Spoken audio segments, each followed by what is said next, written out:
Tiago Pereira, numa bonita tarde de sol, um sol de verão, mas com berço de inverno, a Costa Ocidental recebe com muito gosto este grande senhor que tanto tem dado à música portuguesa e não só há vários anos a esta parte.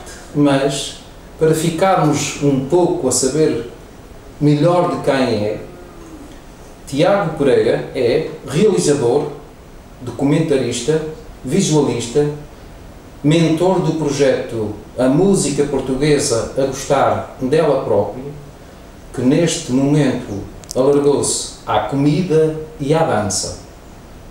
Vencedor do prémio Megafone 2010 na categoria Missão, desenvolveu um estilo único a documentar, recolher e misturar imagens em movimento. Os seus filmes remetem para manifestações de cultura imaterial como a música, rituais e performances que exploram o conceito da tradição e da memória coletiva. Entre os seus filmes destacam-se os premiados 11 burros caem no estômago vazio do ano de 2006, Quem canta seus males espanta do ano de 1998. Um pouco mais na atualidade, mais concretamente no ano de 2015, Porque Não Sou Giacometti do século XXI. É também locutor no programa da rádio na Antena 1, O Povo que Ainda Canta, que é também o nome da série documental por ele realizada para a RTP2. Em 2015 foi mesmo considerado o Homem do Ano na categoria Música pela revista GQ. O seu último documentário, Os Cantadores de Paris, estreou no DOC em Lisboa no passado ano de 2017. Ora, muito bem, isto é só algumas das coisas que ficam juntas, anexadas ao Tiago e ao seu trabalho que com muito amor e carinho dedica em prol de todos os portugueses e não só. Agora vamos fazer aqui umas perguntas ao Tiago e vamos começar para que as pessoas conheçam um pouco, será tipo uma biografia pequenina. Onde é que o Tiago nasceu e como foi a sua infância?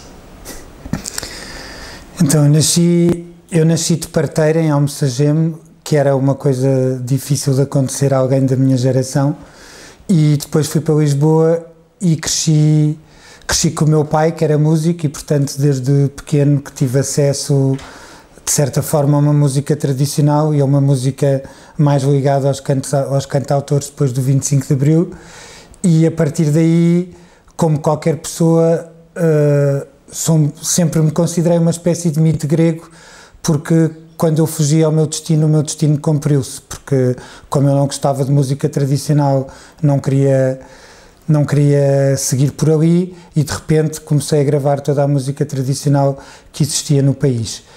E assim comecei com o projeto da música portuguesa a gostar dela própria.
Quando o Tiago frequentava a escola, já havia alguma paixão específica pela música ou era como todas as crianças, sem nada mais específico?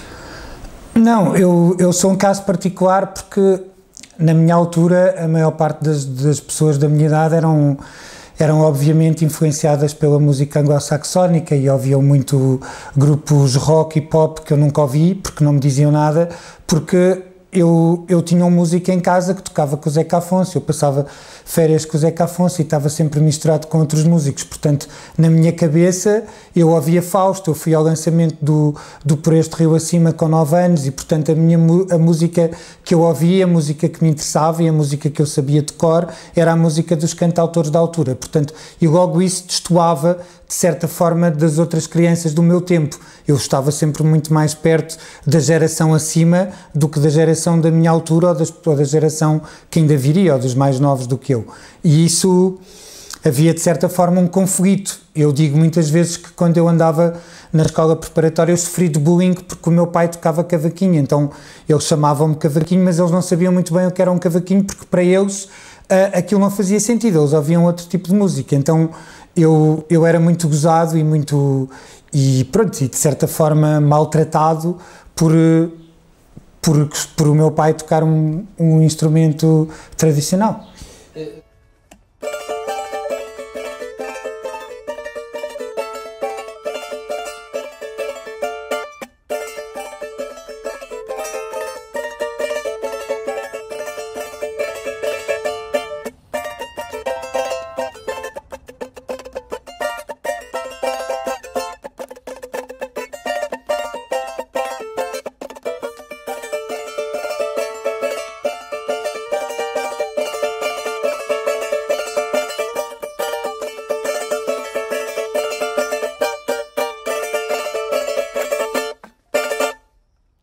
Lembra-se do que é que fazia mais na sua infância?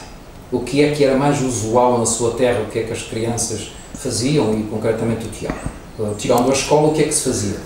Eu tive a sorte que eu cresci até aos 10 anos com os meus avós e os meus avós passavam muito tempo fora de Lisboa e passavam muito tempo na província, então eu cresci na rua, eu lembro-me de fazer todas as brincadeiras que se fazia na rua, portanto eu lembro-me de jogar ao Bruindo, eu lembro-me de fazer carrinhos de rolamento, eu lembro-me de fazer todas essas coisas, de trepar às árvores, de saltar muros, de fazer coisas que só se podiam fazer quem crescesse na rua. Hoje em dia em Lisboa já é difícil ver crianças crescerem na rua, mas eu tive essa sorte, portanto eu brincava como as crianças que brincavam na rua, explorava a natureza, brincava, sei lá, fazia essas coisas que se fazem quando se tem imenso espaço para explorar e que se pode explorar.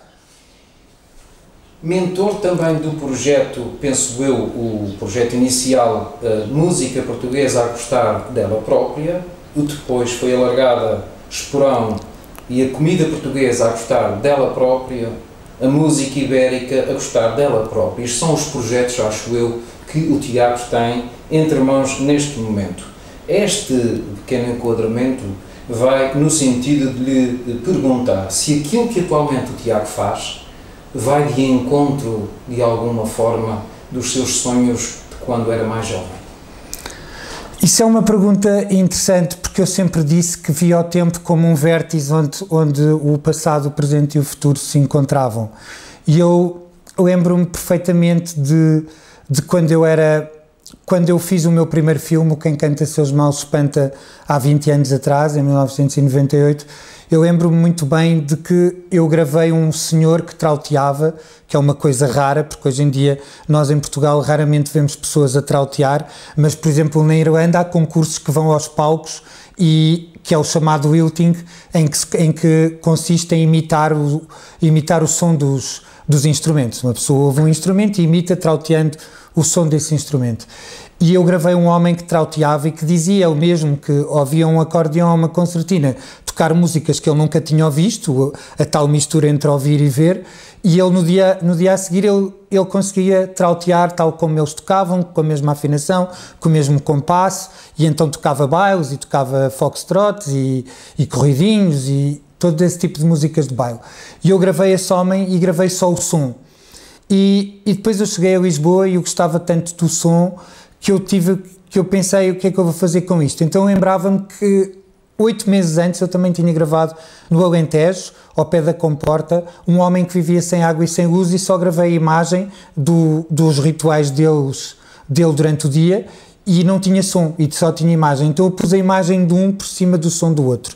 E quando fez isto, eu lembrei-me que quando eu era novo ia para os cafés escutar conversas e tentar quantas conversas conseguia escutar ao mesmo tempo sem perder narrativa, e que de facto eu dava muita importância ao som e que também dava muita importância à imagem, que a mistura das duas coisas era como se eu tivesse a juntar os tempos. E hoje em dia, quando eu faço a música portuguesa a gostar dela própria, esses projetos todos, e a seguir tenho outros, como o Shampoo-Adélico, em que faço remisturas disso tudo e que misturo as imagens de umas coisas com as outras, eu lembro-me sempre desse tal vértice onde o passado e o presente e o futuro estão juntos, porque é como uma coisa que me remetesse ao que eu já fui quando era novo, quando mais tarde adolescente, mais tarde no princípio de ser adulto, e agora que sou adulto e tenho 46 anos, etc. Eu vou ter que lhe perguntar, qual é a sua relação pessoal com a música?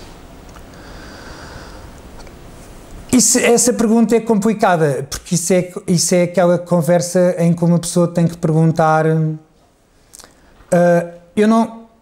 Para já eu não sei bem definir o que é música. A maior parte das pessoas diz que música é um conjunto de sons organizados. Para mim eles não têm que ser organizados.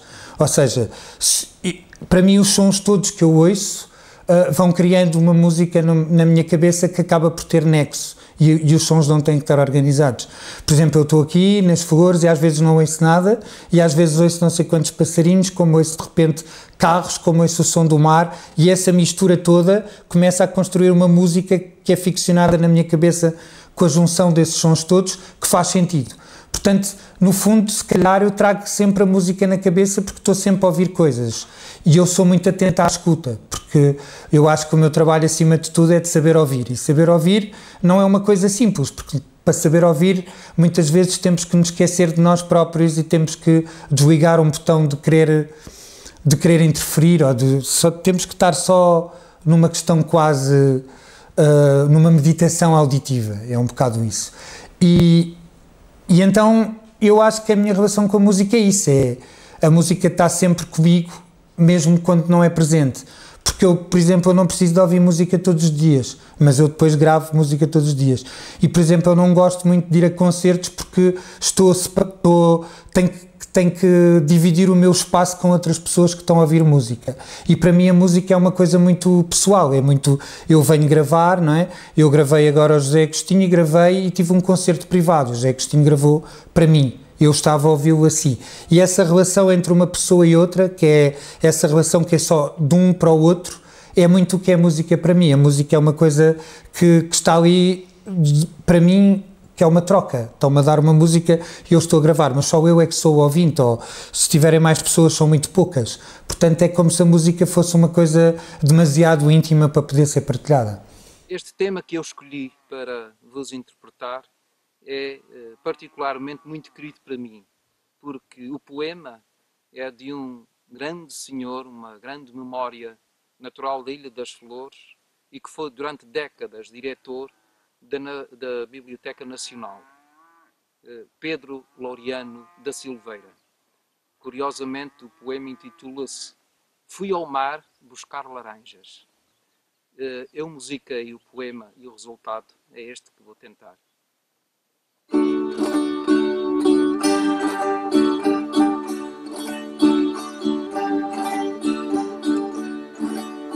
É cor de cinza ao céu, triste abril português, mascarado de inverno no oceano verdoso.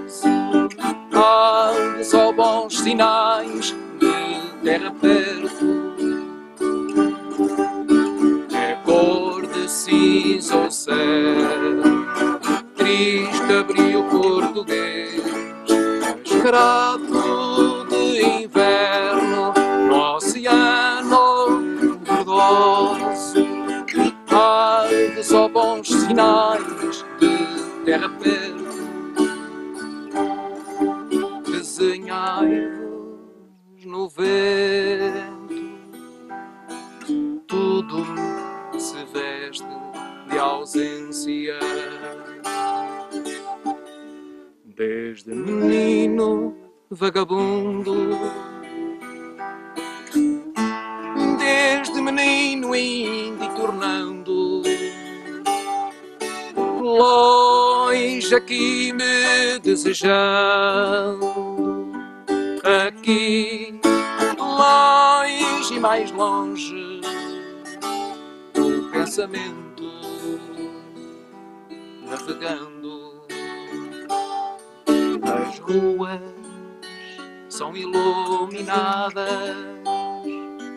de lua e pompas de cigarros, as casas com janelas cegas escorrem silêncios de cal. É cor de cinza o céu, triste abril português, mascarado de inverno no oceano verdoso. Ai, só bons sinais de terra perto. É cor de cinza o céu, triste abril português, mascarado de inverno no oceano verdoso. Ai, só bons sinais de terra perto. Desenhai-vos no vento, tudo se veste de ausência. Desenhai-vos no vento, tudo se veste de ausência.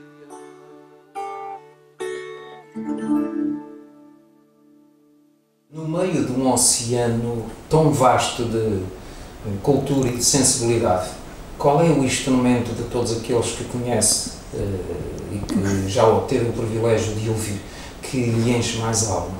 A viola da terra, porque é fácil explicar porquê. Primeiro porque a viola da terra toca-se de forma diferente completamente de ilha para ilha. Logo aí mostra o quanto é incrível. Enquanto se toca com o polegar num dos lados, noutra toca-se com o indicador, há uma ilha onde se toca com o polegar o indiciosa, depois nas outras ilhas rasga, depois é o instrumento fundamental da chamarrita, depois há a relação toda dos açorianos com a viola do casamento, a viola que se pendura, a viola que dorme com os noivos na cama. Toda essa relação é quase como a viola fosse um animal de estimação a uma pessoa. A viola ganha uma dimensão de vida muito forte. E depois, por todo o significado da viola, não é? Pelos dois corações, o que parte, o que fica, a saudade, a lágrima, a coroa do Espírito Santo. A viola da terra, para mim, e depois a questão do espelho, eu acho lindíssimo um instrumento que tem um espelho onde o tocador se penteia antes de ir tocar, ou quando vê que está, ou quando sente que suou ou que está despenteado, usa a viola para se poder pentear a meio de um baile. Isso eu acho que é uma relação muito forte em que o tocador tem, aquilo é a sua companhia, mas também é o seu espelho, é aquilo que o indica também se ele está a tocar bem, como se ele pudesse ser digno ou não digno da viola. E por essas razões todas eu acho que a viola da terra de facto é um instrumento incrível, porque nós não temos uma viola que tenha tantas funções no continente, que consiga abarcar tantas coisas, porque a viola tanto pode ser super intimista, a tocar um pezinho, ou a tocar uma sapateia, como de repente pode ser um instrumento completamente telúrico e vulcânico, a tocar uma chamarrita no pico em que rasga e depois que se bate e os tocadores batem na viola com toda a força como para marcar o compasso ou o próprio coração. Por isso mesmo eu acho que a viola da terra é de facto um instrumento singular, porque dá para tudo e é respeitada por todos e nunca desapareceu. Eu gravei violas da terra em todas as ilhas e isso é uma coisa muito importante. Ainda não gravei no Corvo, mas já gravei em todas as ilhas viola da terra. Eu acho que isso significa muito. Como é que é possível uma viola que não morreu, que ainda está presente em todo o lado? Há em Santa Maria eu até gravei uns senhores que tocavam viola da terra a dois. Um tocava no braço enquanto o outro rasgava. E isso é incrível, os dois dividiam a viola da terra.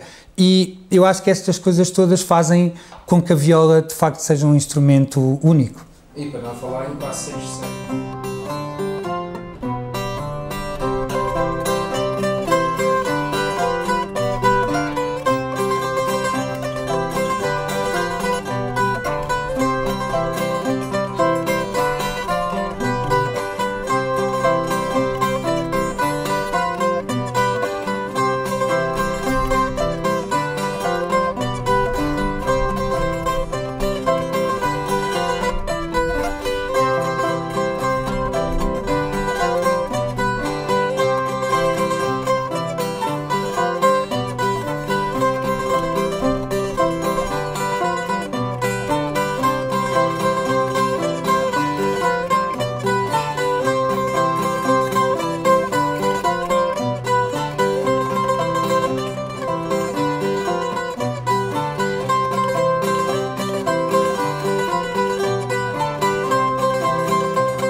Particularmente, executa algum instrumento? Não, não faço isso.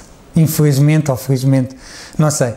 O meu pai diz muitas vezes que eu não toco porque nunca pedi para aprender. A verdade é que o meu pai aprendeu porque chateou a cabeça do meu avô que tocava bandolim, chateou dias e dias e anos a fio até que ele o ensinou a tocar bandolim.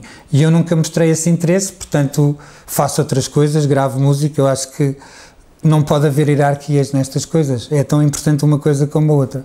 Para a atualidade, fala-nos do nosso projeto. Vamos começar concretamente pelo primeiro, tanto quanto eu sei, que é a música portuguesa a buscar dela própria. Como é que surgiu e o que é que o levou a formar este projeto? Eu não acredito em hierarquias. Não acredito em hierarquias em nada e, portanto, muito menos na música, e acho que, de certa forma, o tempo e a sociedade em que vivemos tenta profissionalizar a música de uma maneira que para mim não faz sentido, porque nós de forma genésica sempre cantámos e sempre dançámos, mal nascemos, berramos logo e isso é um cantar para o mundo, da mesma forma que esperneamos e que estamos a dançar, e isso tudo fica, e isso é o que nos torna internacionais, é isso que nos une a todos neste planeta. Todos nós temos essas capacidades que são genésicas e no fundo depois hoje em dia parece que para cantar tem que ser profissional, parece que se tem que usar saltos altos ou ir para cima de um palco ou tocar afinado, e as pessoas parece que se esqueceram que há uma beleza interna, parece que se esqueceram de maquilhar por dentro em vez de só maquilhar por fora. E eu acho que é muito importante pensarmos nisto, e então para mim a música é uma expressão em que uma pessoa não tem que dizer eu não sei cantar. Eu não acredito em alguém que me diga eu não sei cantar. Toda a gente canta. Quanto mais não seja para embalar a criança no berço, quanto mais não seja para que o tempo passe mais depressa no carro, canta para si próprio enquanto lava a louça, enquanto cozinha, enquanto passeia a pé. No outro dia eu ia no Porto e cheguei de comboio, ia carregado, ia a andar, e um homem que tinha pai 50 e poucos anos estava a cantar na rua, e eu parei o passo e fiquei perto dele e segui-o ao lado dele durante um tempo, porque ele cantava uma cantilena e eu pensei, isto é que me ajuda a pensar no que é a música portuguesa a gostar dela própria, porque quando nós escutamos, quando nós percebemos qual é o verdadeiro paradigma disto tudo, quando percebemos que o cantar é urgente voltar ao seu sentido primordial, de cantarmos para nós próprios, conseguimos entender muito mais sobre nós enquanto humanos, enquanto espécie.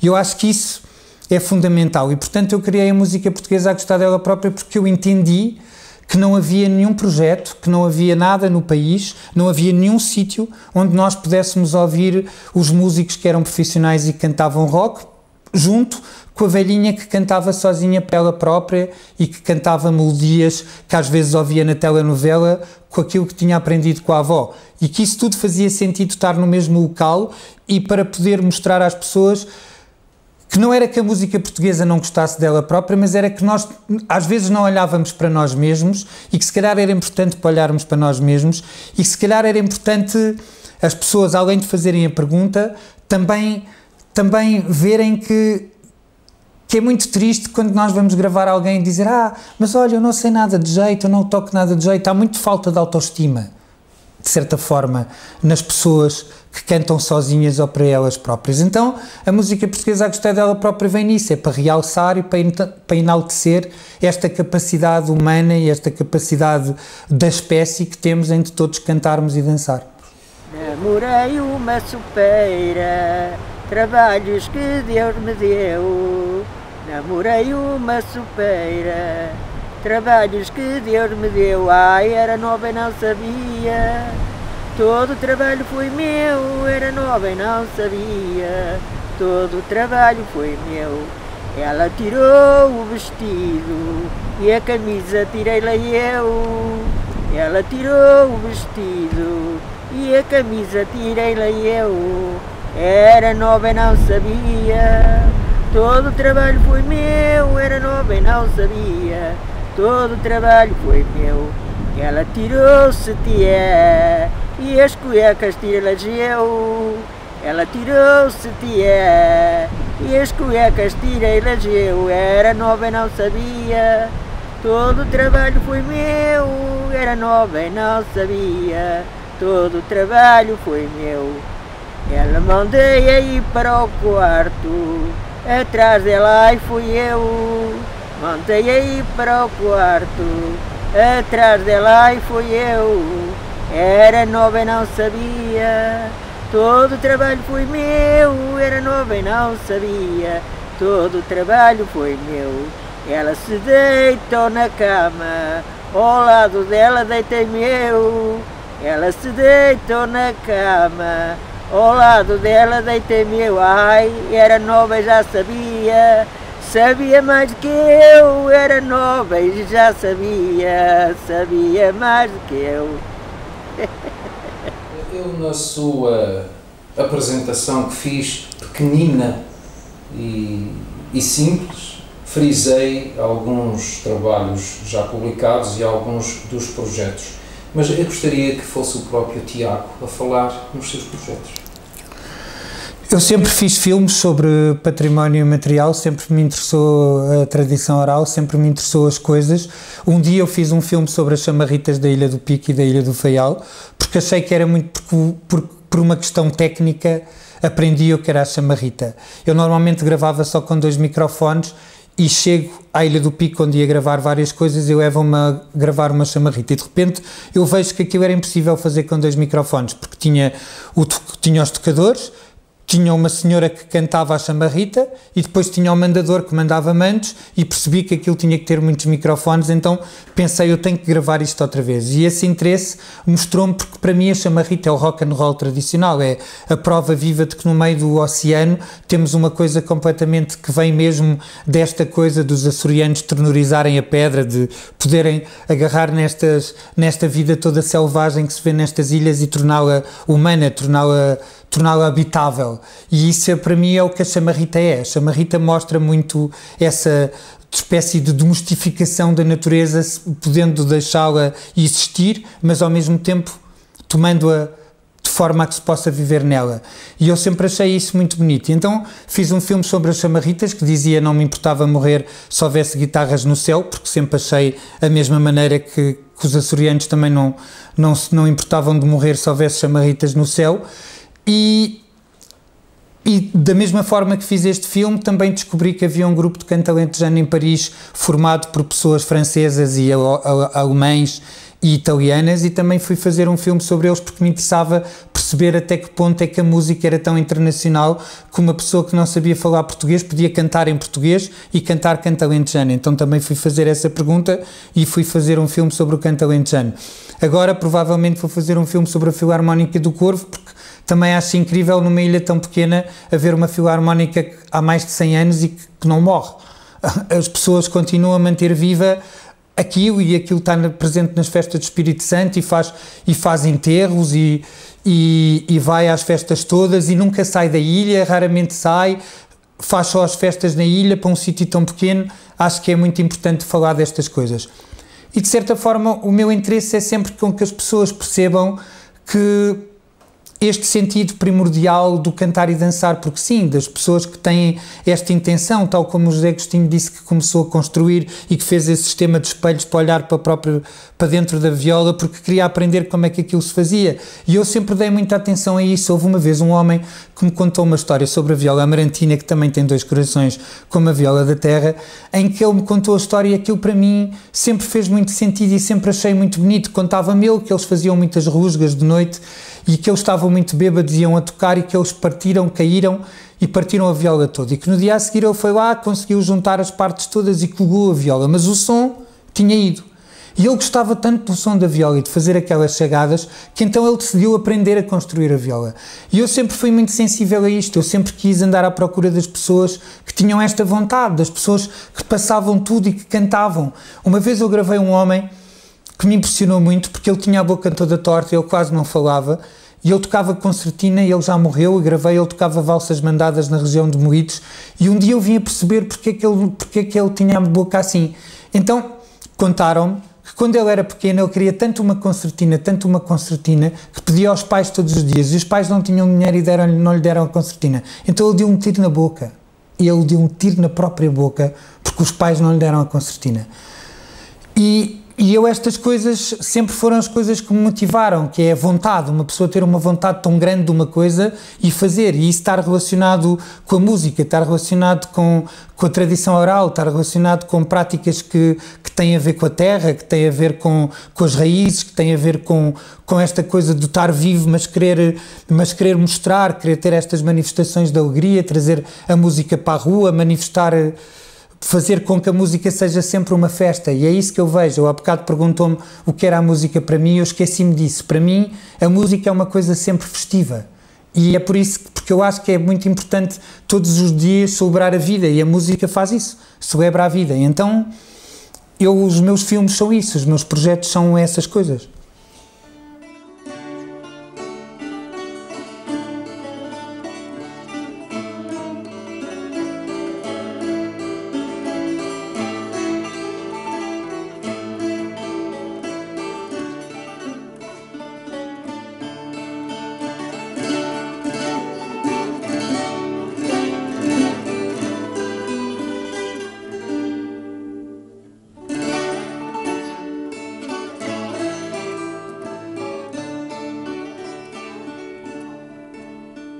Da serra veio um pastor que à minha porta bateu. Da serra veio um pastor que à minha porta bateu. Veio dar-me por notícia, veio dar-me por notícia, veio dar-me por notícia.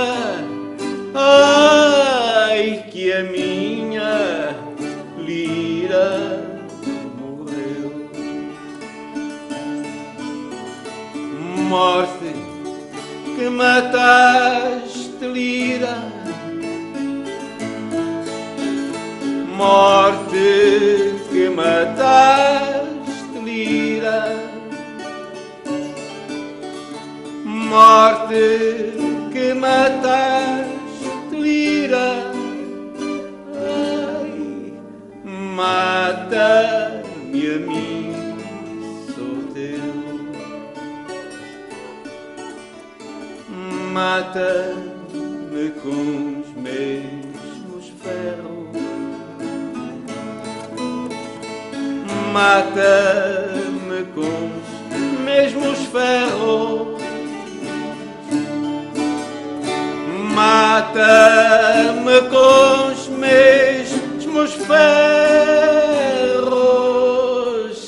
ai, com que a Lília morreu.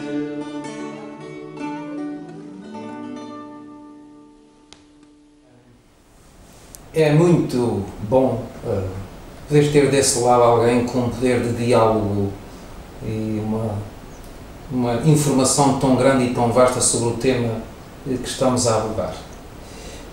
Para levar a cabo, para manter todos esses projetos, toda essa vida que o Tiago leva, existem custos. Eu ia lhe perguntar se tem parcerias e se tem apoios.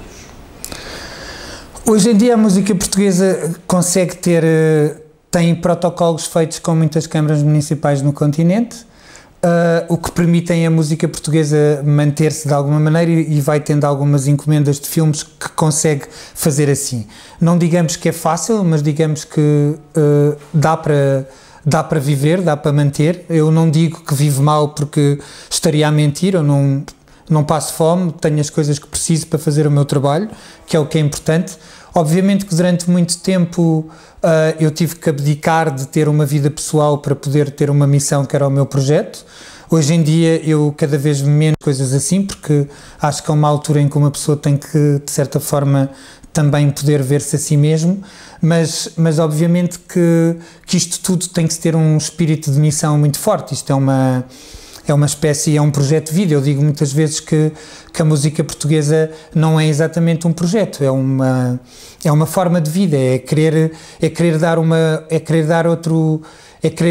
criar outro tipo de sociedade, uma sociedade que está muito mais baseada na partilha e na escuta do que noutra coisa qualquer.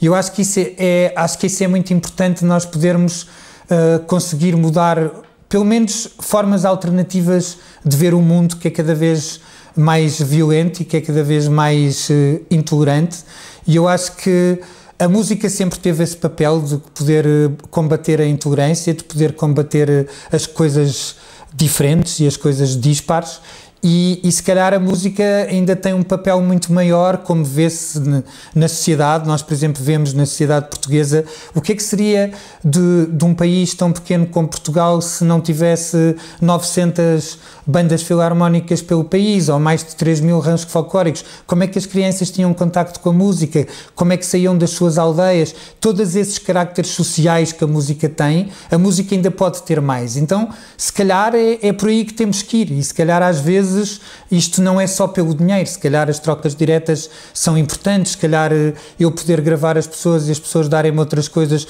como estamos a fazer aqui, não é? Eu gravei o José Agostinho está-me a gravar a mim. Estas trocas, se calhar, são muito mais valiosas do que qualquer dinheiro que possa interferir nesta relação. E se calhar é um pouco ver as coisas desta forma.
respostas que o Tiago me deu a diferentes perguntas que eu lhe coloquei, já me respondeu basicamente à pergunta seguinte, mas se quiser sintetizar, eu agradecia.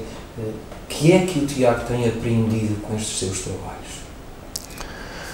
A vida, claramente a vida, mas a questão, essa pergunta é muito complexa, porque é preciso ver que eu cresci nos anos 80 num sítio completamente urbano, numa cidade de Lisboa que era muito autocêntrica e que achava que era o centro do mundo, e de certa forma eu cresci cheio de preconceitos e cheio de uma forma muito fechada de ver o mundo.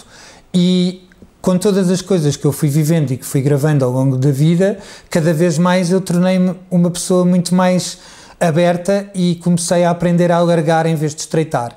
E eu acho que isso é uma coisa muito importante para toda a gente, que é aprender. Eu acho que há 3 coisas essenciais para que se aprendam e que não se ensina na escola, que é ter curiosidade e fazer sempre as perguntas e ter sempre a questão e estar sempre constantemente na idade do porquê isto, porquê aquilo, fazer constantemente a pergunta eu acho que é essencial, porque senão estamos sempre a cometer vícios do passado e não avançamos, porque dizem-nos que as coisas são assim, porque a avó já fazia, porque a mãe já fazia, nós não perguntamos porquê, e se perguntássemos resolvíamos muitos problemas.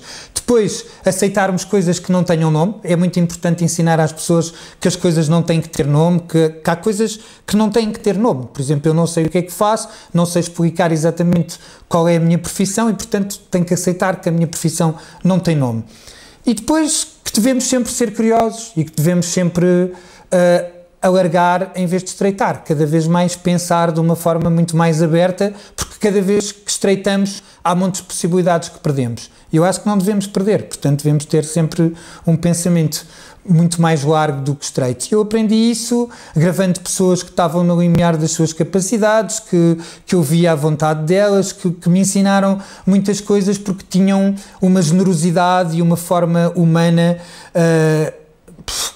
que não há palavras, porque as pessoas não tinham nada, mas davam tudo. Mas o que davam tudo não era bens materiais, não é que dessem comida ou que dessem vinho, davam de si, davam de si. Eu lembro-me de um homem que nunca mais me esqueci também, na Ilha do Pico, em que ele tinha a mulher em fase terminal de cancro em casa e ele era mandador de chamarritas, e ele foi mandar as chamarritas.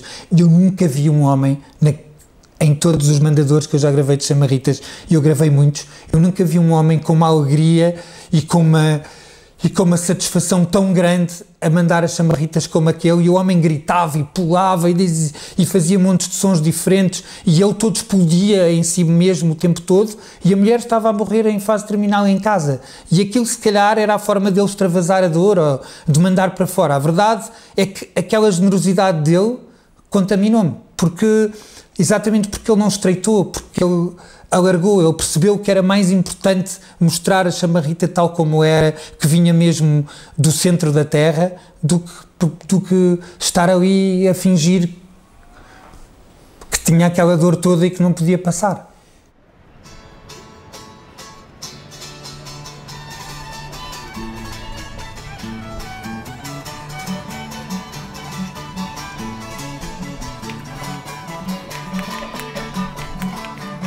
Fecha, roda! Fechando! Fecha sempre! Salta já! Ternachar! A saltar! Trinceia! Sempre roda! Faz cadeia! Ao centro! Aqui dentro! Puxa e foge! Dá de casaca! Ternachar! Furta! Ao centro! Aqui dentro! Esta é outra! É umas outra! Cola à direita! Pega da esquerda, ao centro, meia volta, fica e fecha, salta já, derrachar, a saltar, trinceia, canta cheia, ao centro, aqui dentro, esta e outra, forte por dentro, para ajustar, ajustou, isso mesmo, já vai par, esta esquerda, aqui dentro, meia volta, fica malhando, chamarrita, quebra e fecha, quebra e furta, é mentira, quebra greia, puxa e foge, faz e vira, volta e quebra o leão, três cilinho, Volta aqui! Ao centro! Aqui dentro! Esta aí outra! Surta por dentro! Surta por fora! Surta por trás! Esta esquerda! Aqui dentro! Mais a vizinha! Outra sempre! Meia volta! Fica malhando! Chama a Rita! Quebra os senhores! Quebra as senhoras! Faz cadeia! Puxa e for! Vai para baixo! Vai subindo! Vai sempre! Vai voltando! De revoltar! Vai adiante! Chama a Rita! Fecha, roda! Salta já! De revechar! A saltar! Turta à direita! Aqui dentro! Outra sempre! Ainda mas outra! Bola para baixo! Vai rolando! Vai balhando! Chama a Rita! Tranceia! Sente roda! Faz cadeia! Alce! Aqui dentro! Puxa e fogo! Faz e vira! Volta de quebra! Quebra de real! Direitinho! Volta aqui! Alce! Aqui dentro! Traca a senhora! Está à esquerda! Isso mesmo! Meia volta! Vem caminhando! Chama a Rita! Quebra e fecha! Deixa roda! Vai fechando! Vai saltando! Derrachar! A saltar! Vem caminhando! Chama a Rita! Ao passeio! Braço dado! Vamos à praia!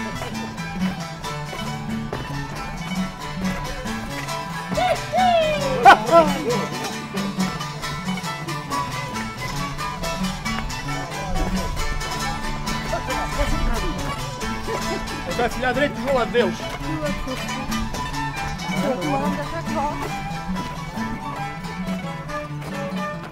Mesmo já na fase final, eu vou fazer-lhe uma pergunta. O Tiago, quando está em casa, mais ou menos acomodado, mais ou menos bem disposto, qual é aquela música que coloca?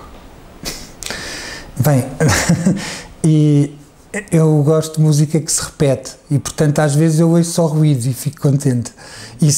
Mas isso é igual. Eu, se estiver aqui, eu, por exemplo, a vaca está ali a mugir há não sei quanto tempo e este som para mim é super agradável.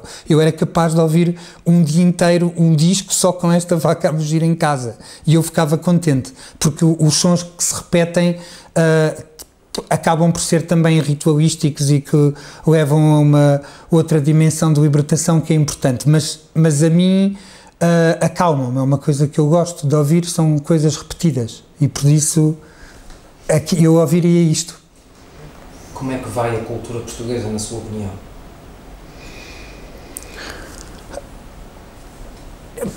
Essas perguntas são sempre complicadas porque nós temos que definir os chavões do que é que essas coisas querem dizer. Às vezes parece que temos que nos libertar da palavra, não é? Há coisas como autenticidade, tradição, identidade, tudo isso são coisas tão fechadas. Cultura. Para mim cultura é tudo, não é? Cultura, nós estamos aqui e tudo é cultura. A forma como aquela árvore está ali, ou como o mar está, ou como o pescador está vestido, ou como as pessoas se comportam nos supermercados, quer dizer, tudo é de tal forma cultural que é muito complicado fazer essa pergunta. Que tipo de cultura? A cultura da indústria, a cultura daquilo que se vende, o que se vai ao cinema, ou ao teatro, ou a cultura popular, por isso eu não sei explicar. O que eu acho é que há muitas coisas que eu sofro muito daquela questão, eu sofro muito com as coisas que vão desaparecer e a mim custa-me. Há uma cultura que eu vejo que está a desaparecer e custa-me e dessa cultura eu vejo que não consigo, é mesmo a areia a escorrer dos dedos, não dá, não se consegue agarrar, por mais que eu grave, por mais que eu tente registar, eu nunca vou conseguir gravar todas as velhinhas, eu nunca vou conseguir gravar todas as práticas musicais, mas eu gostava, mas eu não vou conseguir, mas eu tento. E eu vou ter sempre esta sensação de que falhei à minha missão de ser uma espécie de sofrer deste síndrome de Noé que vai salvar tudo, mas que na verdade não vai salvar nada, porque eu nem sequer estou a salvar, só estou a registar para que não se perca. Mas também tenho noção de que este trabalho só vai ter importância daqui a 50 anos ou daqui a 100 anos, quando não existir nada. Portanto, como é que a cultura vai? Vai indo, olha, e eu vou gravando, é um bocado isso.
Mesmo antes de terminar, há uma pergunta que eu faço sempre às pessoas que, gentil e carinhosamente, vêm aqui aos nossos estúdios, que é: qual é a sua opinião que tem formada sobre a Ilha das Flores e, por que não, também o nosso vizinho, a Ilha do Corvo?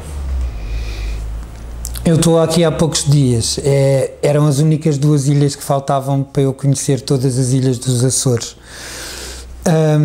A opinião que tenho formado é que normalmente é a tal questão das pessoas não conhecerem o país.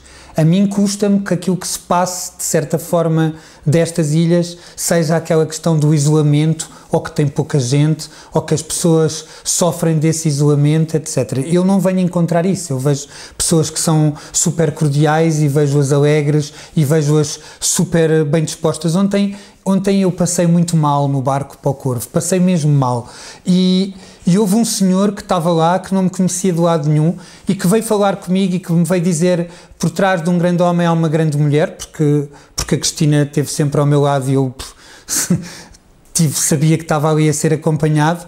E ele depois, sempre que nos via, e ele viu-nos muitas vezes, vinha falar connosco e vinha falar, e de repente ele já estava, nós éramos como se fôssemos amigos, e eu percebia que aquele senhor tinha uma grande história para contar, mas que estava ali a conversar connosco, e depois no barco de volta para cá ele veio sempre a falar connosco sobre a sua vida, sobre como tinha começado a trabalhar aos 14 anos, que já tinha sido operado 12 vezes, pronto, mas ele estava de repente a dar-se, e de repente uma pessoa, eu já vi isolamento em muitos outros sítios, eu já vi pessoas isoladas no continente que não são da mesma maneira. Cada caso, cada situação e cada pessoa reage de maneira diferente. Portanto, a minha opinião é que, mais do que a minha opinião, a mim irrita-me que o que se passe destas ilhas seja uma coisa que é quase como uma realidade construída para ser uma coisa que depois não é. Isso incomoda-me. Minha terra ao fundo beijada pelo mar, sítio de ventura e de solidão, terra de beleza cheia de luar, água minha terra do meu minha terra, onde um dia nasci, tão bela, cheia de encantos, outra mais linda não vi. Minha terra, terra de solidão, trago a minha terra no meu coração. Lindos cordeirinhos saltitam nos montes, ouvem-se cantar esses filhos teus. Águas cristalinas murmuram nas fontes e sente-se a vida mais perto de Deus.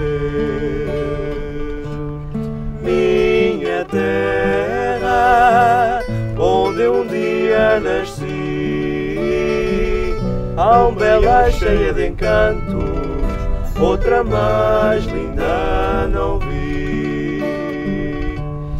Minha terra, terra de solidão,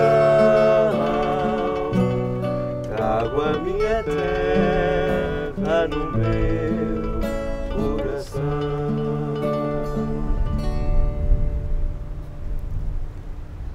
Agora sim, mesmo na reta final, resta agradecer à Costa Ocidental por toda a simpatia, gentileza e, sobretudo, partilhar connosco essa alma dinâmica, essa vontade de viver, essa vontade de transmitir aos outros aquilo que ainda vai na alma de alguns, muitos portugueses, para futuras gerações possam, quiçá, rebuscar e não deixar morrer algumas exatamente dessas tradições que o Tiago tão belamente está a resistir atualmente. Muito obrigado, Tiago, e até uma próxima, com certeza. Obrigado.